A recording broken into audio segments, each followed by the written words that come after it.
This is a good tight machine here. 2005 50 John Deere 50D.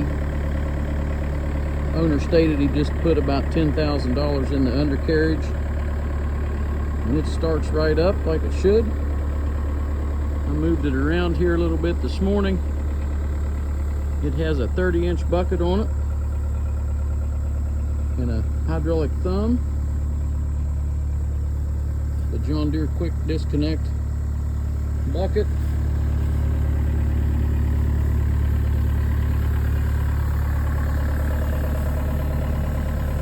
And I didn't clean any of this out. It was like this when we got here.